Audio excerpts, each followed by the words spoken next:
Anyone can sell electronics. At Electronics Expo, they do more than sell products. They design, install, and support complete technology solutions. From home theaters and whole home audio to lighting, shades, automation, networking, security cameras, and premium entertainment systems. For over 22 years, they've helped thousands of homeowners experience technology at its very best. See the difference for yourself. Visit their Wayne or Paramus stores in New Jersey or shop now at electronicsexpo.com. Listen, all you New Yorkers.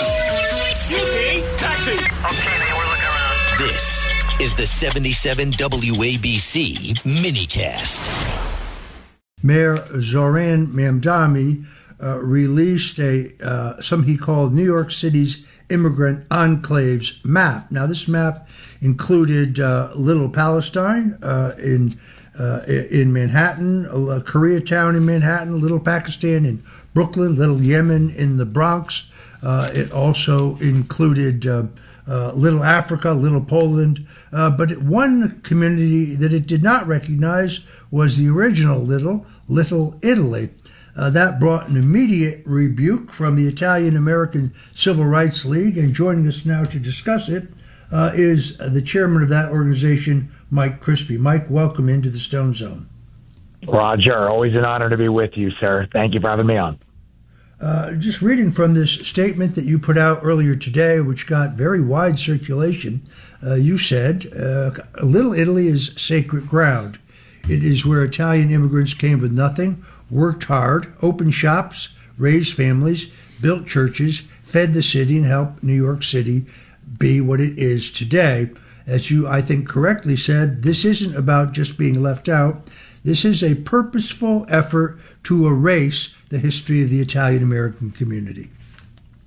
Well, you say it perfectly, Roger, is that Italian-Americans have been an instrumental part of New York City since the late 1800s, since the early 1900s. You know, we built the Empire State Building. We dug the subway system. We have been instrumental in our culture, our cuisine, our entertainment, our art. Everything of the Italian-American culture has been woven into the New York City culture. And when our Italian ancestors came here, they did so wanting to become a part of America. They wanted to contribute to the greater good. They left their homeland. They came to New York City. They embraced American culture. They had American pride. They adopted American customs.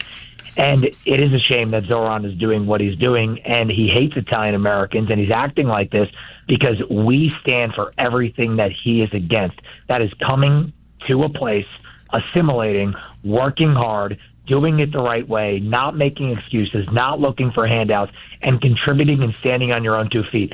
That is the antithesis of what Zohran ran on and what he believes, and that is why, Roger, he very specifically, very deliberately left Little Italy off that map. He's been against the Italians multiple times. This is just yet another example of his treachery. Yeah, I noticed that the well-known writer and blogger Chris Rufo, who's been in the Stone Zone, posted a picture of Zohran Mamdani flipping the bird at the statue of Christopher Columbus in New York City, insisting that it be taken down. Yep. We've seen this across the country. It is, in my view, a willful effort to erase our culture, erase our history. When I say our, yes, I am half Italian. I'm Italian and Hungarian. I'm Italian from the waist down, and proud of it. But this is exactly what is going on here. But it's not just Italians. That's what was interesting. Around 11% of New Yorkers today are Italian Americans, but over 4 million Italians immigrated to New York City between 1880 and 1920.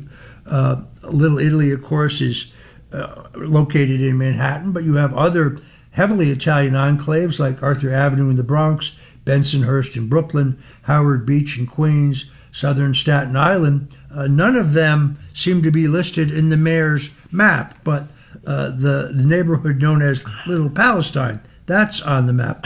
And then there are the Irish, about 4.4% of New York City residents today, but 2 million Irish people immigrated to the United States between 1851 and 1860 after the Great Potato Famine. And there are still major enclaves of Italian Americans in Woodlawn Heights in the Bronx, which was once known as Little Ireland, and the western portion of Rockaway Peninsula in Queens, known then as the Irish Riviera.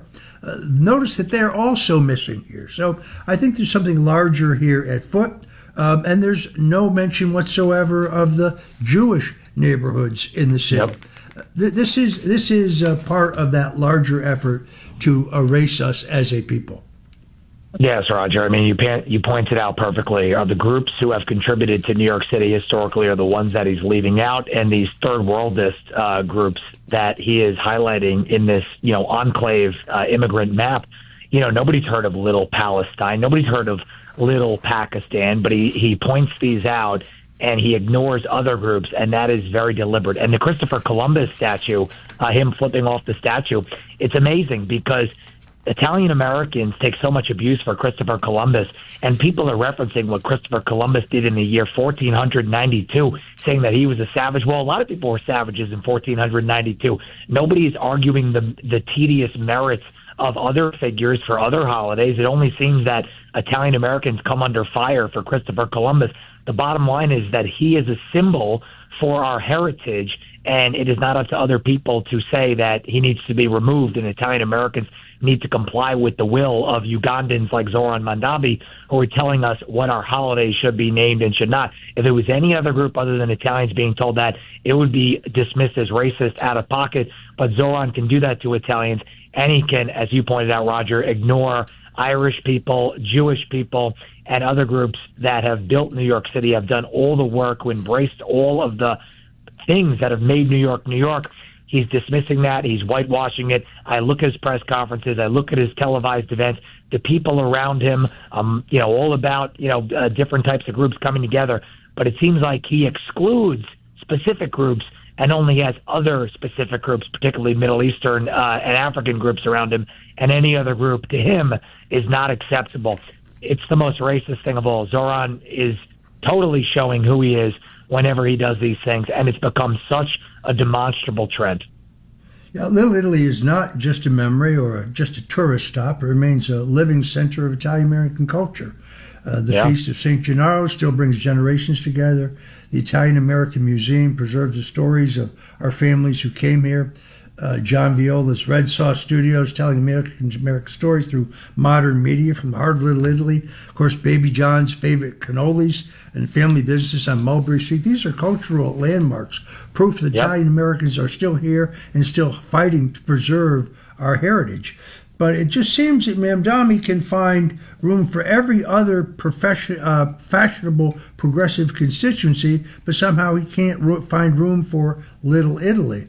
So I think you were quoted earlier today, Mike is saying, our culture is good enough for their photo ops, our food is good enough for their fundraisers, our neighborhoods are good enough for tourism dollars, but it comes time to recognizing the contribution of Italian Americans to this great country, they erase us. 100%. And Mulberry Street, to what you're saying, Roger, is still thriving. Italian-American businesses are still there. It still is the epicenter of our culture. We have our great friend, Baby John DeLutra, who has been there for 60 years, and there are still people who have been there, many of which who continue on these traditions. The Feast of San Gennaro, one of the greatest traditions in any city in the world, is in Little Italy, right there on Mulberry Street. So it is a place unlike any other, and for it to be completely ignored off the map is absolutely horrible. So the Italian American Civil Rights League, which, by the way, folks, you can go to IACRL.org, IACRL.org. It's an all-volunteer nonprofit. There's no overhead. There's nobody making money. Everybody, I'm a member. Many of my friends of Italian American extraction are members. I even have some friends who aren't Italian who are members because they recognize the importance of the Italian experience. But that's IACRL.org if you're more interested. You've called on the mayor to correct the map, to apologize to Italian Americans, and to include these historic Italian American neighborhoods in any official city project recognizing immigrant heritage. Mike, I have to ask you the tough question. Do you think the mayor is going to do that? You know, we are going to make the mayor do something, because the Italian American Civil Rights League, I'm pleased to announce on the show tonight, is that we are going to hold a rally on Mulberry Street in support of the Italian American community to show the mayor, not just obviously people are talking about it on social media, but to show him in real life in New York City that there are thousands of Italian Americans who demand an answer for what he's doing. So we are going to have a Save Mulberry Street, Save Little Italy rally right there. It's going to be announced very soon. That'll be on IACRL.org. We're going to hold that rally, and we are expecting thousands of Italian Americans to show up in defiance of this mayor who has given us the cold shoulder, who has not reacted, but he cannot deny the will of the people. And we have thousands of people who are going to be there, Italians and non-Italians. You make a good point, Roger. We're going to have many non-Italians there standing in solidarity with us. He will not be able to ignore that. So stay tuned, because we are going to have an epic rally there to show him and show the world that Italian Americans are very much present in Little Italy, and Little Italy very much exists right there in the heart of Manhattan. Mike, do you have any doubt whatsoever that it's only a short matter of time before they try to remove the statue of Christopher Columbus?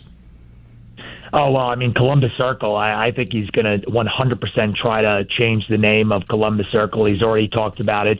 He's given the middle finger, as you point out, and that's going to be another line in the sand that we will not cross. If he tries to remove the statue of Christopher Columbus and try to change the name of Columbus Circle and all these wacky things, we are going to have thousands of Italian Americans out there to make our voices heard. You know, that's why we started the IACRL, because an activist group, advocating on behalf of Italian Americans isn't something that's existed, but we've seen from Kamala Harris and Tim Walz and other figures out there, Zohran obviously now, that they have no problem chipping away, diminishing, and dismissing our people's contribution. So if they try to do that, the Italian American Civil Rights League will be organizing a massive demonstration there. We will make our voice heard. We have lawyers, we have publicists, we have people in the media, we have people in all sorts of professions who are going to donate their time and their resources to fight back against what is going on in Manhattan right now.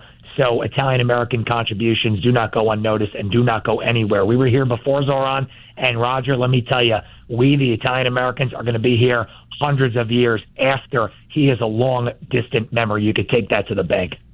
I think you will agree with this. What we're seeing here is a reflection of something much, much larger. You've seen the once great Democrat Party, once great Democrat Party of governors like Hugh Carey, for example.